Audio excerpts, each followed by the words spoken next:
Seja muito bem-vindo ao Paradoxo Podcast, onde o meu objetivo é ajudar você a enxergar o mundo através de uma nova perspectiva. Afinal, o Evangelho do Reino de Deus sempre foi paradoxal. E hoje eu gostaria de conversar um pouquinho com você sobre uma vida boa.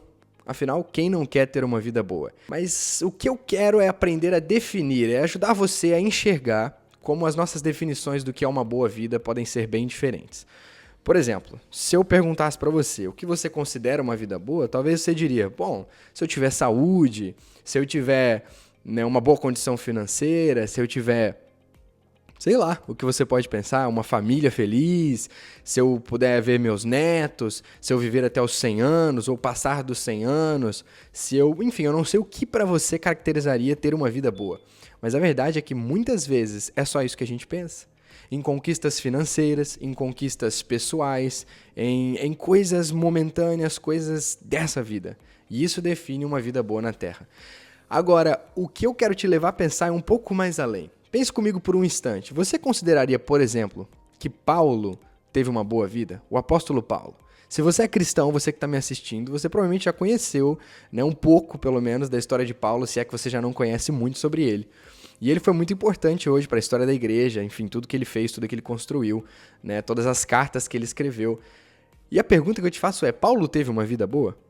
Porque no decorrer de toda a sua história e no que a gente tem de relato do que ele passou, a gente vê Paulo enfrentando perseguição, a gente vê Paulo sendo chicoteado, a gente vê Paulo sendo preso, passando grande parte da sua vida preso, a gente vê Paulo enfrentando oposição, ao mesmo tempo que tinha gente chamando ele de Deus, de repente tinha gente matando ele. Então uma vida completamente assim, uma montanha russa de emoções. A gente não vê Paulo tendo muitas riquezas, pelo menos não é isso que eu enxergo na Bíblia, não é isso que eu, até agora que eu tive o privilégio de estudar, não é isso que eu não enxergo Paulo rico, Eu enxergo Paulo um ser humano comum, uma pessoa comum como qualquer outra, que passou por diversos perrengues aí para levar o evangelho aonde ele levou. E o que eu quero te levar a pensar é exatamente isso. Quantas vezes nós temos medido o quão bom é a nossa vida simplesmente pelos resultados humanos dessa terra? Pelos resultados comuns. Se eu tenho feito dinheiro, se eu tenho conseguido ter uma saúde boa, se eu consigo fazer tudo aquilo que me dá vontade, e não tem nada físico que me impeça de fazer aquilo que eu gosto. Não sei o que você tem pensado, mas eu quero te levar a pensar adiante. Será que nós somos ingratos e só conseguimos ser gratos quando tudo na nossa vida vai bem? Que tipo de cristianismo vivemos onde só somos gratos a Deus se tudo estiver andando perfeitamente como queremos? Nós precisamos aprender a ser gratos em todas as nossas situações. E eu me incluo aqui com você, estamos todos juntos nessa. A verdade é que o Evangelho deixou bem claro pra gente que é sobre entregar, é sobre perder e não sobre conquistar. Muita gente tem pregado por aí que o Evangelho é sobre, não, se você vir pra Jesus, seus problemas vão acabar, vai tudo ser resolvido, vai tudo melhorar.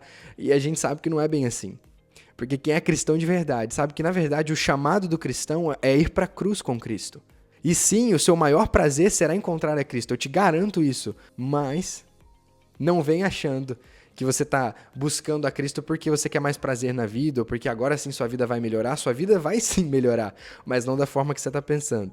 Você aprende a ganhar perspectiva, você ganha uma reconexão com Deus, a sua vida espiritual, você passa a viver outra vez. A Bíblia diz que nós estávamos mortos nos nossos delitos e pecados e por meio do sacrifício de Cristo, nós passamos a vida de novo. Nós voltamos a viver, o nosso espírito renasce, e então nós podemos ter intimidade com Deus. Aqueles que estavam separados agora podem ser reconectados com Deus. Essa é a nova vida, esse é o maior prazer que todo ser humano pode experimentar. Mas não venha para Cristo achando que você vai começar a ter uma vida financeira melhor, achando que de repente a sua saúde você nunca mais vai ter um problema, achando que você nunca mais vai passar por nenhuma situação desconfortável. Pelo contrário, quanto mais próximo de Deus você tá, mais o diabo vai querer ir contra você. Claro que nós somos protegidos por Deus e Deus de fato é muito mais forte, mas você tá entendendo onde eu quero chegar. A gente vê, Paulo passou pelo que passou, a gente vê Estevão, Estevão, ele morreu apedrejado logo depois da sua primeira pregação poderosa. O cara prega a primeira vez poderosamente ali, diante de muita gente, e é morto, apedrejado. Não é só ele morreu por estar velho, ele morreu apedrejado, sua vida foi ceifada, foi tirada. Diz a história da igreja que Pedro morreu crucificado de cabeça para baixo. Mais uma vez, não morreu de de velhice, ele morreu de morte matada, não foi de morte morrida. Mas aonde anda o nosso coração? Será que somos tão focados nessa vida, tão focados nessa terra, que nos esquecemos de que o nosso maior benefício é estar conectados de volta com o Senhor? Será que nos esquecemos que o que mede uma vida boa e uma vida ruim é de fato se estamos vivendo o plano e o propósito de Deus para as nossas vidas? Será que nos esquecemos de ser gratos pelas pequenas coisas? Será que mesmo em meio à tempestade eu não tenho nenhum motivo para agradecer a Deus? E uma das coisas que eu descobri, conforme os anos foram passando, na verdade um hábito que eu desenvolvi, quando as pessoas me perguntavam: "E aí, Caleb, como é que você tá? Tudo bem?" E eu passei a responder, e até hoje eu respondo várias vezes dessa forma. E eu declaro essas verdades. Eu digo assim: olha, eu estou melhor do que eu mereço. Porque de fato essa é a verdade. Todos nós, a Bíblia deixa claro, nós merecemos o inferno pelas nossas escolhas, pelo nosso pecado, por sermos egoístas. O nosso egoísmo, o nosso pecado, o nosso orgulho, por sermos seres caídos, a única coisa que merecíamos era o inferno. Logo, qualquer outra coisa que eu receba que não é o inferno, já é um privilégio, já é um presente da parte do Senhor. Eu deveria ser grato pela minha vida. Mas como eu posso ser grato se eu estou com câncer? Como eu posso ser grato se eu estou... Eu nunca disse que é fácil. Eu não disse que era fácil. Mas nós deveríamos ser gratos. Aprender a ser grato pelo, se talvez curto período de vida que experimentamos, deveríamos ser grato mesmo mediante as circunstâncias mais difíceis. E talvez você pode estar me julgando, dizendo: poxa, para você é fácil dizer, olha aí onde você está, olha o que você tem, olha o que você conquistou. Mas será que você realmente me conhece para estar me julgando dessa forma? Será que você sabe das minhas lutas, das minhas dificuldades? E mesmo que você tivesse certo e eu sofri menos do que você, se é que tem um comparativo, uma régua aí que diz quem sofreu mais, quem sofreu menos. Provavelmente tem muita gente que sofreu menos do que eu, tem gente que sofreu mais do que eu, e o ponto não é como a gente se compara para um sentir pena do outro, ou sentir, poxa, tadinho daquele ali, ou falar, nossa, olha que inveja daquele outro. Não é sobre se comparar com as pessoas, comparar o sofrimento, pelo contrário, é sobre aprender a enxergar os benefícios, os privilégios, as bênçãos que Deus tem nos dado, mesmo em meio às dificuldades. Um coração grato, gente, um coração grato é o que Deus procura. Nós estamos tão ocupados, e aqui eu tomo a liberdade de dizer isso, eu não conheço você, mas tomando aqui a liberdade de dizer no geral, até a partir de mim, a verdade é que muitas vezes estamos tão ocupados com nós mesmos, com os nossos afazeres, nossos desejos, o que o meu coração anseia, o que eu quero conquistar, quem eu quero ser, o que eu quero da minha vida, o que eu quero fazer, o que eu gosto, tão preocupado com nós mesmos, e nunca paramos para pensar o que Deus quer, ou sequer agradecer aquilo que Deus já fez. Nós precisamos aprender que o segredo de uma vida boa é viver grato, porque nós já temos muito mais do que merecíamos. Uma vida boa é uma vida gasta, rendida aos pés de Jesus. Uma vida boa é uma vida dedicada a cumprir o chamado e o propósito de Deus para a sua vida. Talvez Deus não te chamou para ser o Bill Gates. Talvez Deus não te chamou para ser um milionário. Talvez Deus não te chamou para ser um médico. Talvez Deus te chamou para ser outra coisa. Ou talvez Deus te chamou para ocupar uma dessas áreas, mas você precisa descobrir o que Deus te chamou para ser. Quem você é em Deus. Será que é isso que Deus tem para você? Porque Paulo começou a cumprir a sua jornada, começou as suas viagens missionárias quando Deus o chamou.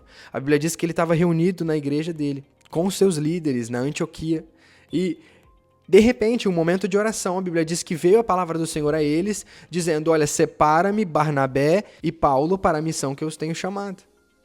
Logo, o que Paulo conquistou na sua vida não é porque ele era um cara ambicioso, ou porque Paulo era um cara... Não, o Paulo foi chamado para fazer o que ele fez. Era o plano e o propósito de Deus para a vida dele.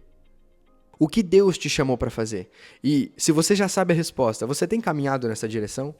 Ou será que você tem se ocupado com os afazeres da vida? Com a correria desse tempo? E eu quero terminar aqui com uma história muito interessante. Jesus conta uma parábola e diz que havia um homem, ele tinha ali as suas plantações e elas deram muito recurso para ele. Esse cara ficou muito feliz e ele disse assim: bom, eu vou armazenar isso, eu vou aumentar os meus celeiros para guardar mais coisa, para poder estocar ainda mais, ou seja, quero ficar ainda mais rico, eu quero multiplicar ainda mais tudo isso que eu já ganhei, e então eu vou poder me aposentar e ficar de boa e aproveitar e gozar da vida o resto da minha vida. E a verdade é que Jesus chama este cara de louco. É Jesus que está dizendo, ele diz assim, olha, hoje mesmo eu vou pedir contas da sua vida, e para quem vai ficar tudo isso que você construiu? E mesmo que ele tivesse filhos, mesmo que tivesse... o importante é que esse cara gastou a vida dele pro dinheiro, então ele queria mais e mais e mais, ele estava preocupado nisso, vivendo em prol disso, e Jesus chama esse cara de louco. E a verdade é que muitos de nós, se olhássemos para uma pessoa como esse cara, que plantou muito, teve muito lucro e agora queria guardar e guardar mais e expandir os seus celeiros para conseguir ajuntar mais riquezas, muitos de nós diríamos, poxa, esse cara é um excelente empresário, esse cara tem futuro, esse cara está fazendo tudo certinho, mas a Bíblia chama essa pessoa de louca. Será que eu e você estamos tão focados em crescermos nessa vida, em conquistarmos mais, em sermos grandes, em ganharmos dinheiro, em termos melhores condições, que nos esquecemos do que Deus nos chamou para fazer? E eu não estou dizendo que você não tem que trabalhar, não me entenda mal. Pelo contrário, o próprio Paulo também diz que quem não trabalha é que não coma. Mas a Bíblia sempre deixou claro que ela não é a favor da preguiça, não é isso que eu estou pregando. Eu não estou falando sobre preguiça, mas eu estou falando sobre direcionar a sua vida. Será que a nossa vida tem sido direcionada somente para aquilo que nos dá vontade, ou para ser grande, para crescer, para as coisas dessa terra? Ou será que até o que fazemos aqui, de fato estamos fazendo porque Deus nos chamou para esse lugar, para que possamos andar em direção ao que Deus tem nos pedido para fazer? É isso. Que Deus abençoe você. Fui!